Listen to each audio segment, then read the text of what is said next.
Hello everyone. Today we will study air pollution. So first of all we will know about what is pollution. Pollution is an undesirable change in physical, chemical or biological characteristics of water, air and soil that may harmfully affect human, animal and plant life, industrial progress, living conditions and cultural assets. Air is a mixture of some gases, some inert particles and moisture. When we breathe, all these substances enter into our lungs. It is never possible by the nose to pick up only oxygen from the inhaled air, which is only needed for our body. Air pollutants are the materials existing in such concentrations that causes harmful effects. It may be noted that even if pollutants are constantly added to the atmosphere, they are continuously removed by the process of self-purification of air. When the addition of pollutants far exceeds the rate of self-purification, accumulation of pollutants leads to serious threat to public health. Causes of air pollution. Pollutants may be categorized into two, natural and man-made. Number one is the natural pollutants. These harmful gaseous substances produced during forest fire, earthquake, volcanic eruptions, etc. Number two is the man-made pollutants. These pollutants are two types, gaseous pollutants and particulate pollutants. Gaseous pollutants, they are never formed in the atmosphere. They are directly added into the atmospheric air state from their sources. Common primary pollutants are number one, carbon dioxide, most abundant pollutant in the atmosphere. It is released from industries and chemical factories like sugar factory, steel plants, oil refineries, paper, pulp industry, etc. Next comes the carbon monoxide. It is next to carbon dioxide in abundance. Its main source is automobile exhausts. During daytime, its concentration is maximum due to heavy vehicular traffic and gradually decreases at late night. Number 3, the sulphur dioxide. It is one of the principal pollutants of air. It is produced by burning of fuel containing sulphur. A large quantity of these pollutants are produced from burning of coal in the thermal plants, from smelter plants for copper, zinc and lead, oil refinery and sulfuric acid plants. Number 4 is the hydrogen sulfides and organic sulfides. They are released from natural gas industry, coke and paper industry, distillation plants for coal tar, petroleum, rayon, etc. Next, number 5 is the hydrogen fluoride. This is a volatile substance released from aluminum smelting industry, phosphate fertilizer plants and ceramic industries. Number 6 is the oxides of nitrogen. It is next to carbon monoxide in abundance but much more dangerous. It is emitted from automobiles, nitric acid industry, sulfuric acid industry, nylon industry, etc. Each ton of coal produces 5 to 10 kg of oxides of nitrogen when burnt. Number 7 is the aldehydes of organic acids. It is present in a low concentration in the atmosphere. It is produced due to incomplete oxidation of petrol and mobile. Next comes the secondary pollutants. Secondary pollutants are produced in the atmosphere from the primary pollutants emitted through automobile exhausts. Nitrogen oxide released through vehicular exhaust could form ozone by ultraviolet rays present in sunlight. This ozone reacts with other carbon and hydrogen containing compounds to form aldehydes, ketones and organic acids. Next comes the particulate pollutants and their sources. Both solid and liquid particles are present in atmospheric air. Their size ranges from 0.01 micron to 20 micron. Suspension of very small sized particulates in a gas is called aerosol. Depending on nature and size, particulate pollutants are as follows. Number 1 is the dust. Solid particles with a size ranging from 1 micron to 100 micron form dust. Common examples are sand, dust from woodwork, coal dust from collieries, sand particles from blasting, etc. Next comes the fume. The size of particulate is less than 1 micron. They are produced when metallic vapor and vapor of metallic oxides condense. They are produced during distillation and calcination of metals. Next come the mist. The size of these particulates are less than 10 micron. They are liquid particles produced by condensation of vapor. For example, sulphur dioxide gas gets condensed into liquid sulphur dioxide at a temperature of 22 degrees centigrade. Next comes the spray. Liquid particles under atomization through mechanical disintegration form spray. Common examples are body sprays and room sprays. Next, the smoke. Solid or liquid particles ranging from 0.05 to 1 micron form smoke. They are produced due to incomplete burning of hydrocarbon compounds. Next, the nuclear materials. Nuclear materials like carbon 14, krypton 85, strontium 90, iodine 131 and calcium 137, etc. are released from nuclear reactors, chemical processing plants, hospitals and research laboratories, nuclear weapon testing in the atmosphere, etc. These are potentially more hazardous. Next comes the effects of air pollution. What actually occurs due to pollution of air? Number 1 is the effect on human. All the air pollutants directly affect the respiratory system. Hemoglobin, which transports oxygen to all the tissues in the body, have 240 times more affinity for carbon monoxide. When carbon monoxide gets attached to hemoglobin, transport of oxygen to the tissues is immediately stopped, leading to death due to asphyxiation or choking of breathing. Low level of sulphur dioxide causes irritation in respiratory tract, causing coughing and sneezing. Ozone is an irritant and reaches lungs much faster than sulphur dioxide. It causes bleeding in lungs.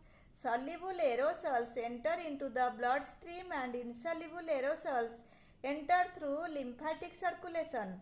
Lead damages the brain of infants. On the whole, the pollutants or air pollutants cause bronchitis, asthma, abnormal birth, mutation and cancer. Effect on animals. When plants are affected with pollutants like fluoride, arsenic, molybdenum, lead, etc., enters into the body of grazing cattle. Fluoride causes molting of tooth in cattle and sheep. Excess of fluoride leads to abnormal growth of bones.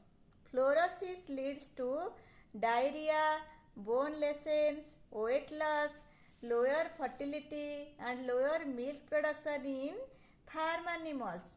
Ozone causes bleeding in lungs of cat, dog and rabbit. Effect on plants.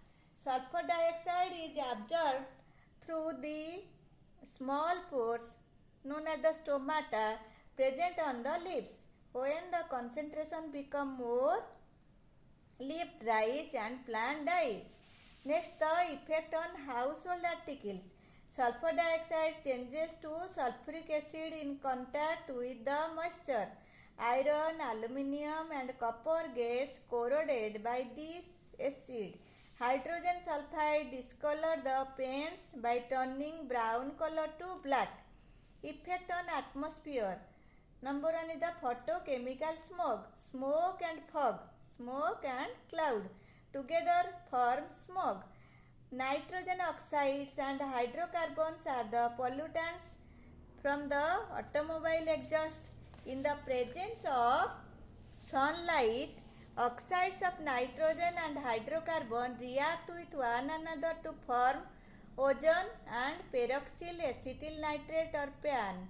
Nitrogen dioxide with ozone and PAN appear in the form of yellowish brown smoke called photochemical smoke. Next comes the greenhouse effect. So, what is greenhouse? Greenhouse is an outdoor laboratory in the form of glass walls and glass roof for maintaining controlled environment to carry out experiments on plants. It is a glass house. So, the glass wall of greenhouse allow the sunlight to enter into the house and do not allow the heat to come out of it.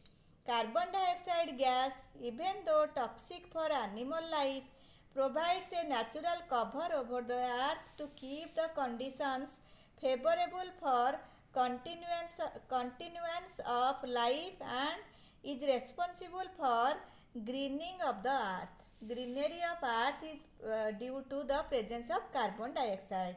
Without carbon dioxide, earth would be a frozen surface. Atmospheric air contains about 0.03% of carbon dioxide under normal condition. Green plants utilize the atmospheric carbon dioxide for photosynthesis, and excess of carbon dioxide is absorbed by oceanic water for photosynthesis of sea plants. When the accumulation of carbon dioxide as an air pollutant is much more in the atmosphere, the process of its absorption into water becomes slower. Gradually, the accumulated carbon dioxide makes a canopy-like cover over the earth and makes the earth like a greenhouse. Hence, carbon dioxide is called greenhouse gas. Besides carbon dioxide, nitrous oxide, methane, chlorofluorocarbon, carbon halogen compounds are popularly known as greenhouse gases. These pollutants are deposited as a thick layer over the earth's surface through which variable sunlight reaches the earth's surface, but this covering canopy does not allow the infrared light with longer wavelength known as the heat from earth's surface to go out of the earth's surface. This phenomenon is called greenhouse effect, which is responsible for global warming or rise of global temperature. Next another thing is the ozone hole. The atmosphere surrounding the earth is divided into many layers. The layer just over our head is the troposphere, which is 10 to 15 kilometers thick, containing several gases, water vapor and dust particles. Above troposphere, stratosphere is present, which is about 50 to 55 kilometers thick. This layer includes few millimeters of thickness of ozone layer. So, ozone layer present in the stratosphere. Ozone layer absorbs harmful ultraviolet rays from sunlight so that they do not strike the earth. Ultraviolet rays do not come to the earth. The harmful ultraviolet rays cause skin cancer, cataract in the eye, affecting immune system, impairing growth of plants, etc. British team discovered a hole in the ozone layer at the South Pole. Depletion is around 40 to 45% of the ozone layer. The main cause of depletion of ozone layer is due to CFCs or chlorofluorocarbons, which is used as freezing agent in refrigeration and air conditioner. Chlorine is present in chlorofluorocarbons. This chlorine, when released to atmosphere, goes straight to the stratosphere and breaks each ozone molecule into oxygen molecule. So, one chlorine molecule can destroy 1 lakh molecules of ozone before it converted to hydrochloric acid. One molecule of chlorine can destroy 1 lakh molecule of ozone. Next comes the acid rain. Another effect is the acid rain. Sulphur dioxide and nitrogen oxides react with water vapor present in the atmosphere and gets converted into sulfuric acid and nitric acid. It comes to the earth through rainwater and causes harm to plants, animals, soil, water, aquatic animals, etc. Leaves of plants turn brown and yellow and which lack photosynthesis capacity. Soil become acidic and non-productive. Different skin diseases occur due to acid rain in case of animals. Control of air pollution. So how we will control the pollution of air? Control of emission from vehicles. Sufficient precautions is being taken to minimize the release of pollutants from automobiles. Unleaded petrol is now used as fuel for vehicles. Catalytic converters are provided in motor vehicles which convert carbon monoxide to carbon dioxide and oxides of nitrogen to simple nitrogen. Ethyl alcohol is being added to petrol to reduce the amount of pollutants.